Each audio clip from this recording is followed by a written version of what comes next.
Bonjour tout le monde sur cette nouvelle présentation. Alors aujourd'hui, on va parler de cet respirateur ou bien de ce respirateur mobile connu sous le nom Osiris, mais concentrez bien, c'est un Osiris 2. Regardez le mot, bien regardez le numéro, Osiris 2. D'accord? Alors finalement, c'est un respirateur mobile destiné pour transporter un patient intubé, ventilé ou bien ventilé, soit par une sonde d'intubation, soit par une canule de trachéo, entre les services, soit entre un service de réanimation et un autre service d'imagerie par exemple, un service de radiologie vers le bloc opératoire en retour en réanimation, ou bien entre un service de réa avec un autre service de réanimation, par exemple. Alors ce respirateur, il est destiné à remplacer le respirateur qui se trouve, ou là, qui ventile le patient en réanimation. Même on peut utiliser ce respirateur comme un moyen de ventilation provisoire, hein, d'accord? Pas définitif. Provisoire pour un patient qui est intubé ventilé, par exemple aux urgences ou bien au service de réanimation momentanément, en attendant d'avoir un respirateur, d'accord? Excellent. Alors, tout d'abord, on va parler de cette machine et les différentes caractéristiques. Alors, tout d'abord, vous connaissez tous que toute machine de ventilation mécanique doit avoir certaines caractéristiques qui sont importantes pour ventiler un patient, un tubé ventilé, un tubé plutôt bien trachéotomisé. Alors, tout d'abord, il faut choisir ici le mode ventilatoire, d'accord? Regardez, on a le mode VAC, hein? Ventilation assistée contrôlée, on a le mode assisté contrôlé, et on a aussi un nouveau mode, hein, qui est un mode VS-Aid. D'accord? Très bien. Alors, vous voyez ici que sur ce mode-là, VAC, on voit que la concentration, on peut donner une ventilation avec une FiO2 à 100%. D'accord? Exactement comment on peut donner une ventilation avec une FiO2 à 60%. D'accord? Veut dire quand on voit, ou là, quand on met le respirateur à ce niveau-là, d'accord? Ou bien quand on allume le respirateur à ce niveau, veut dire VAC, avec une ventilation avec air et oxygène, ça veut dire que l'oxygène, ou bien la concentration de l'oxygène dans l'air inspiré chez ce malade, il est à 60%. Par contre, dans cette situation, il est à 100%. D'accord?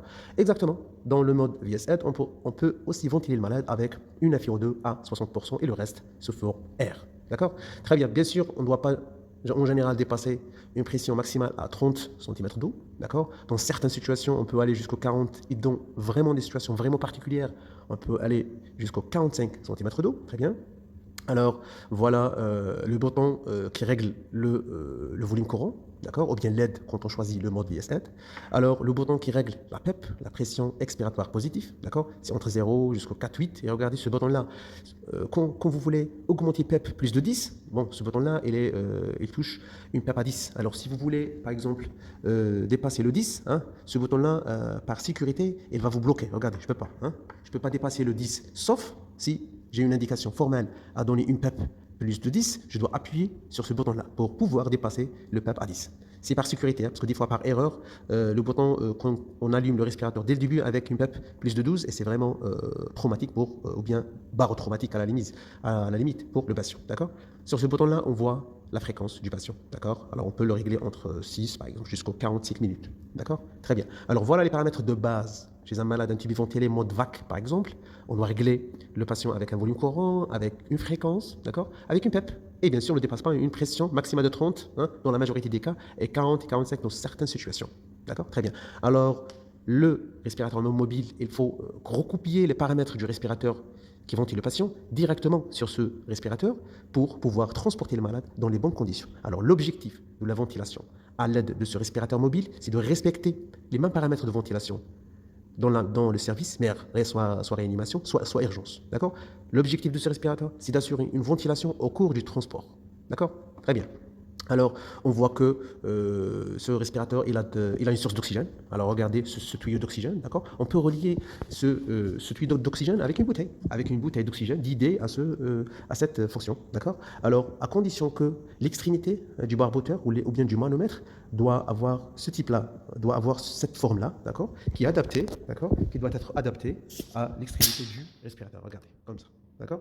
Alors, si vous n'avez pas un manomètre qui a cette extrémité adaptée à cette extrémité du tuyau d'oxygène, alors il faut la trouver. Sinon, vous pouvez la ventiler avec une source murale, d'accord? Vous pouvez le brancher avec une source murale. Alors, le respirateur, en général, il tolère une pression d'oxygène entre 2,8 bars jusqu'aux 6 bars, d'accord?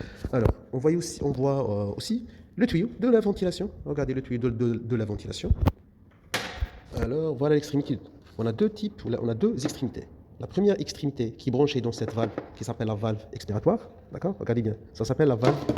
Et vous allez où? Voilà, la valve expiratoire. Ça, c'est une valve expiratoire. Alors, le tuyau, premier tuyau, il est branché sur cette valve de ce côté-là, et on le branche ici, au-dessus. Le deuxième tuyau, on doit le brancher ici, d'accord? Et l'extrémité doit être branchée ici, sur la valve expiratoire. D'accord? Très bien. Et on branche, bien sûr. Soyez sûr que ce dispositif-là comment dire, n'est pas cassé ou bien n'est pas endommagé. Hein, d'accord? Sinon, vous allez avoir des problèmes. OK? Et voilà le poumon. Assurez toujours que l'extrémité, d'accord, elle s'adapte. Assurez toujours que cette extrémité est adaptée ou bien est adaptée avec la sonde d'intubation. D'accord? Sinon, vous allez trouver des difficultés après. Voilà, ça c'est un poumon artificiel. D'accord? Alors, on commence à la limite à ventiler, par exemple, un malade. Alors, on choisissait, ou là on choisit le mode VAC. D'accord? Très bien, alors, regardez ce qu'on va voir sur l'écran. Alors, vous allez voir sur l'écran le volume courant. D'accord? Alors, on peut le régler par ce bouton-là, d'accord? Alors, on augmente au-dessus, d'accord? Si, par exemple, un malade pèse 70 kg, à la limite, avec un poumon sain, 500 millilitres, hein, et suffira largement. Fréquence respiratoire, d'accord? On choisit 18, 17. Et bien sûr, si vous augmentez la fréquence, on l'a diminué, c'est sûr que le volume courant va diminuer, d'accord? Ou bien va s'augmenter, d'accord? Alors, si vous augmentez la fréquence, c'est sûr que le volume courant va diminuer, d'accord? Pourquoi? Parce que le respirateur, il a un volume minute constant, d'accord? Très bien. Alors, la PEP, c'est la PEP, par exemple, à 3. D'accord? Et la pression maximale ne dépasse pas 30. Ok? Très bien. Vous pouvez à la limite me poser une question. Cette question, bon, regardez sur ce bouton-là. Si je vois que la lumière est allumée, ça veut dire que le respirateur est branché avec une seule source électrique. D'accord? Si je vois ce bouton-là est allumé, ça veut dire que la batterie elle est en train de se recharger. D'accord? Et ça, c'est important. Hein, d'accord? Si votre batterie elle est périmée, par exemple, vous allez voir un bouton allumé ici. D'accord? Très bien. Alors, le chargeur, d'accord? Ou bien la source électrique, très bien. Alors, vous me dites que le patient est sur mode VAC, d'accord? Quand on dit mode VAC, ça veut dire ventilation assistée. Et vous rappelez bien que quand on dit ventilation assistée, ça veut dire on doit avoir un trigger. Alors, il est où le trigger? Ainsi que, il est où le temps inspiratoire sur le temps expiratoire? On manque deux paramètres importants, d'accord? Alors, vous allez trouver ici, sur ce bouton-là, appuyez ici. Alors, vous allez trouver que le trigger, il est à 2,5. Appuyez à nouveau, vous allez trouver que le temps inspiratoire sur expiratoire, il est à 1 sur 2, d'accord? Et la pression minimale, elle est à 10 cm doux, d'accord? Et la fréquence maximale, elle est à 40 cycles minutes. Si on peut dire, ce sont des paramètres ou ce sont des alarmes, d'accord? Ce sont des paramètres d'alarme, d'accord? Alors, si la pression min elle est inférieure à 10, le respirateur va s'allumer ou bien va s'alarmer. Si la fréquence, elle dépasse les 40 cycles minutes, bien sûr que le respirateur va s'alarmer, d'accord? Alors, si vous voulez changer ces paramètres, il suffit juste d'aller, par exemple, ici, le temps inspiratoire-expiratoire, allez sur ici, sur le plus et moins, d'accord? Voilà, si vous voulez changer ces paramètres et valider sur cet bouton. D'accord? Alors, on peut voir le trigger ainsi que le temps expiratoire-inspiratoire, ainsi que la pression min, ainsi que la fréquence max sur ce bouton-là. On peut les changer à travers ce bouton et valider sur ce bouton-là. D'accord? Excellent, très bien. Maintenant, si votre respirateur il est branché correctement avec un patient, normalement, vous n'aurez aucune alarme. Ça, c'est la logique. D'accord? Regardez, notre respirateur est en train de ventiler ce poumon artificiel. Aucune alarme. Ça veut dire que tout va bien. Maintenant, regardez. Si je débranche mon malade,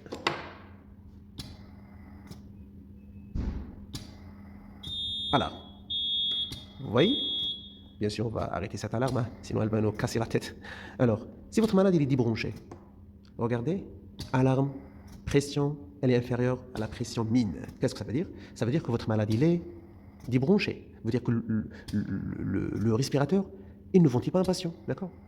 Soit il est déventilé, soit le ballonnet sur la sonde d'intubation ou bien canule de trachéo, il est dégonflé, ou bien carrément endommagé. Ça veut dire que vous avez une fuite sur le circuit, soit ici, d'accord?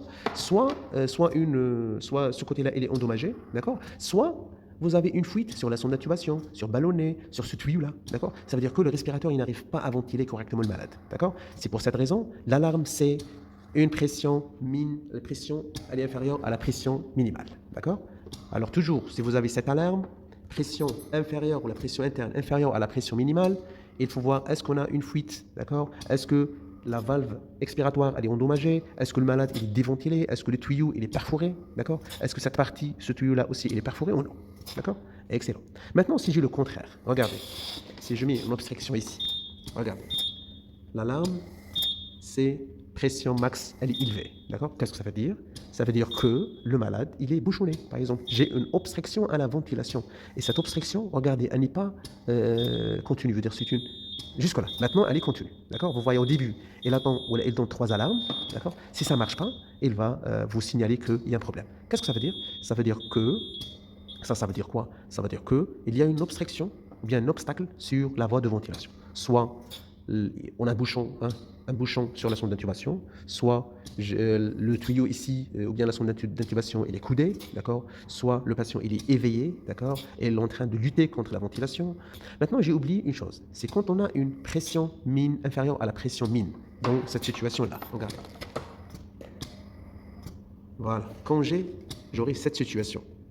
Alors, ça veut dire la pression, elle est inférieure à la pression minimale. Ça veut dire soit on a dit que j'ai une fuite, d'accord? Soit la valve expiratoire elle est endommagée, soit j'ai une fuite sur les deux tuyaux, soit le premier, soit le principal, soit j'ai un problème dans l'oxygène. C'est que l'oxygène est fini, d'accord? Bien la bouteille est vide. C'est-à-dire la source d'oxygène, elle n'est pas suffisante pour ventiler le malade. L'alarme, c'est pression interne inférieure à la pression mine. D'accord? Bien sûr, vous allez voir que votre malade, elle commence à désaturer. D'accord? Très bien. Alors, on a dit qu'on a 3 paramètres ici, alors, ou bien 3 modes ventilatoires. Le mode ventilation assistée contrôlée, hein, avec une 100% d'oxygène, avec 60% d'oxygène, et un mode VSN. Alors, si je choisis le mode VSN, qu'est-ce que je vais voir? Alors, je vais voir la pression réglée, c'est-à-dire c'est l'aide inspiratoire. Je peux l'augmenter à travers ce bouton-là. D'accord? Alors, contrôlez l'aide inspiratoire à travers ce bouton. Et vous allez voir que l'aide, elle peut toucher le 11 cm d'eau. D'accord? L'aide, le PEP, bien sûr, vous l'utilisez ou bien vous choisissez selon votre patient. Et la fréquence respiratoire réglée, ça c'est la fréquence minimale. Hein, d'accord? Sinon, quand on dit ventilation spontanée, c'est le patient. Hein, c'est le patient qui contrôle la fréquence. Regardez, c'est la fréquence minimale. D'accord? Veut dire c'est une fréquence de sécurité. D'accord? Voilà. Alors voilà le respirateur. Si vous voulez par exemple voyez les paramètres, il suffit de taper ici. Alors ici, vous allez voir les paramètres ventilatoires. D'accord? Très bien.